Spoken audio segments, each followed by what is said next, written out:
ഈ വന്യജീവി സംഘർഷം നേരിടുന്ന പ്രദേശമാണ് ഇത്. കിഫയുടെ ചുമതലപ്പെട്ട ആളുകൾ നമ്മളോടൊപ്പം ചേരുന്നുണ്ട്. ഈ അതിരപ്പള്ളി എന്ന് പറയുന്നത് വലിയ വന്യജീവി സംഘർഷം നേരിടുന്ന സ്ഥലമാണ്. അവിടെ മാധ്യമപ്രവർത്തകരുടെ പ്രവർത്തനം, അത് മാതൃകാപരമായ പ്രവർത്തനം കാഴ്ചവെക്കുന്നയാൾ കൂടിയാണ് ഈ റുബിൻ ലാൽ എന്ന് പറയുന്ന വ്യക്തി. പലതവണയും വനം വകുപ്പോ പോലീസോ നടപടി സ്വീകരിക്കാത്തപ്പോൾ ഓടിയെത്തുന്നതും വാർത്ത ചെയ്യുന്നതും അവരെ ബോധ്യപ്പെടുത്തുന്നതും ഇതുപോലെയുള്ള മാധ്യമപ്രവർത്തകരാണ്. ഇത്തരം നടപടികൾ ആശാസ്യകരമാണോ? നമ്മളിപ്പോൾ നിൽക്കുന്നത് വെറ്റിലപ്പാറ പോലീസ് സ്റ്റേഷന് മുൻപിലാണ്. ഈ സ്റ്റേഷന്റെ മുൻപിൽ നിൽക്കുന്ന ഈ തെങ്ങിന് പോലും ഇവിടെ നിലനിൽപ്പില്ല. 3 മാസമായിട്ടുള്ള ഈ തെങ്ങ് ആന വന്ന് കളഞ്ഞിട്ട് ഇതിന്റെ പകുതി ഭാഗം. ഇവിടെ ആത്മീയ എന്ന് പറയുന്ന ഒരു കുട്ടി മരിച്ചത് ആന ചവിട്ടിക്കൊന്ന് ഇവിടെ തൊട്ടടുത്തുള്ള അമ്പലത്തിന്റെ അടുത്താണ്. 2021 മാത്രം തൃശ്ശൂർ ജില്ലയിൽ 12 മനുഷ്യ ജീവനാണ് നഷ്ടപ്പെട്ടത്.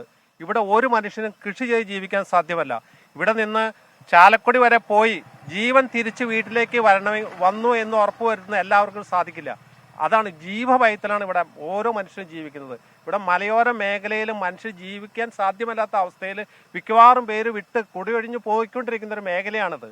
ഇത് ഫോറസ്റ്റുകാരുടെ ഇത്തരം പ്രശ്നങ്ങൾ നിരന്തരം മീഡിയയിൽ കൂടെ പുറത്തു വരുന്ന ഞങ്ങളുടെ പ്രിയപ്പെട്ട ഒരു സുഹൃത്താണ് ലാലിനെ പോലെ ഒരു ഇടപെട്ടതുകൊണ്ട് 2021 12 പേര് മരിച്ചിട്ട് പിന്നീട് മരണങ്ങൾ റിപ്പോർട്ട് ചെയ്യാത്തത് ഇത്തരം പ്രവർത്തകർ ഓടി നടന്ന് പ്രവർത്തിക്കുന്നതുകൊണ്ടാണ്. ആ കാടിനുള്ളിലേക്ക് അങ്ങോട്ട് 1972 വന നിയമമുണ്ട് നമുക്ക്. ആ നിയമം നമ്മൾ നിർമ്മിച്ചതിന് ശേഷം അതിൻ്റെ പുറകെ ഒരു MLA-യോ ഒരു ലെജിസ്ലേറ്റീവ് കമ്മിറ്റിയോ ഒരു ഉദ്യോഗസ്ഥനോ ആരും അതിന്റെ പുറകെ പോയില്ല. വനം വകുപ്പിനെ നിങ്ങൾ ഇത്തരം പ്രശ്നങ്ങൾ ഉണ്ടാകുമ്പോൾ സമീപിക്കുമ്പോൾ അവരുടെ ഭാഗത്തുനിന്നും അനുകൂല നടപടിയാണോ ഉണ്ടാകാറുള്ളത്? പലപ്പോഴും നിങ്ങൾ നോക്കുക, ഇന്ന് ഫോറസ്റ്റിന്റെ എത്ര വാഹനം ഇവിടെ വന്ന് കിടക്കണ്ടെന്ന് നോക്കുക, പോലീസിന്റെ എത്ര വാഹനം ഉണ്ടെന്ന് നോക്കുക. ഇത്രയും വാഹനങ്ങളുടെയും ഇത്രയും ഉദ്യോഗസ്ഥന്മാരെയും ജീവനും സ്വത്തിനും സംരക്ഷണം ഞങ്ങൾക്ക് തന്നു ആയിരുന്നെങ്കിൽ ഈ പാവപ്പെട്ട റൂബിലാലിന് എന്ത് നിയമലംഘനമാണ് അദ്ദേഹം നടത്തിയത് ഞങ്ങൾക്കറിയണം. അങ്ങനെ ഏതെങ്കിലും ഒരു ക്രിമിനൽ സ്വഭാവമുള്ള വ്യക്തിയാണോ അദ്ദേഹം?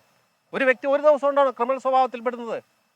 ഒരു ചെറുപ്പക്കാരൻ മനുഷ്യജീവന് വേണ്ടിയിട്ട് പോരാടി ഈ തെരുവില് അദ്ദേഹം അദ്ദേഹത്തിന് ജാമ്യമില്ലാത്ത വകുപ്പ്. ഏത് ആനേനെയാണ് വെടിവെച്ചത് അദ്ദേഹം? ഏത് മൃഗത്തെയാണ് ഉപദ്രവിച്ചത്? ഫോട്ടോ എടുത്തുന്നോ? ഫോട്ടോ എടുക്കാൻ മാധ്യമപ്രവർത്തകർ ഫോട്ടോ എടുത്തില്ലെങ്കിൽ ഇവിടുത്തെ ഏത് കാര്യങ്ങളാ ജനസമക്ഷത്തിൽ കൊണ്ടുവരാൻ പറ്റുക? ഇത്തരം കാര്യങ്ങൾക്ക് ഉപയോഗിക്കാൻ വേണ്ടിയിട്ടുള്ള മീഡിയകളല്ലേ ഇത്തരം കാര്യങ്ങൾ പുറത്തു വരുന്നത്. അത്തരം ഉദ്യോഗസ്ഥന്മാരെ ആദ്യം കുരക്കിന് പിടിച്ചാൽ പിന്നെ ഞങ്ങളെപ്പോലുള്ള സാധാരണക്കാരിവിടെ എന്ത് നിലനിൽപ്പാണുള്ളത്?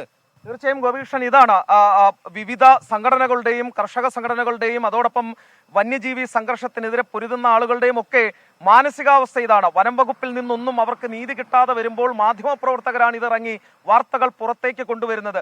ആ സാഹചര്യത്തിലാണ് ഈ CIA പോലെയുള്ള ആളുകൾ വീട്ടിൽ ചെല്ലുന്നതും കൊങ്ങായ്ക്ക് കഴുത്തിന് പിടിച്ച് വണ്ടിയിലേക്ക് എടുത്ത് ഇടുന്നതും തെറി പറയുന്നതുമൊക്കെ ആ കാര്യങ്ങൾ ഉണ്ടാകുന്നത്. നിലവിലിപ്പോൾ അകത്ത് CCTV പരിശോധനയൊക്കെ നടക്കുകയാണ്. എന്തായാലും റൂബിൻ ലാലിന്റെ വീടിന്റെ അവിടെ മുതൽ ഈ കഴുത്തിന് പിടിച്ചു കൊണ്ടുവന്നതൊന്നും ഈ സ്റ്റേഷനിലെ CCTV-യിൽ ഉണ്ടാകും എന്ന് കരുതുക വയ്യ. അല്ലെങ്കിലും ഈ തെളിവുകൾ അവശേഷിപ്പിക്കുന്നതിൽ ഇവിടുത്തെ പോലീസുകാർക്കൊന്നും അത്ര ശുഷ്കാന്തി ഉണ്ടാവാനും സാധ്യതയില്ല. എന്തായാലും ഈ കേട്ട വാക്കുകൾ തന്നെയാണ് അതിരപ്പള്ളിയിൽ ഈ റുബിൻ ലാലിന്റെ വിഷയം അറിഞ്ഞു വന്നിട്ടുള്ള ആളുകൾക്കൊക്കെ പറയാനുള്ളത്.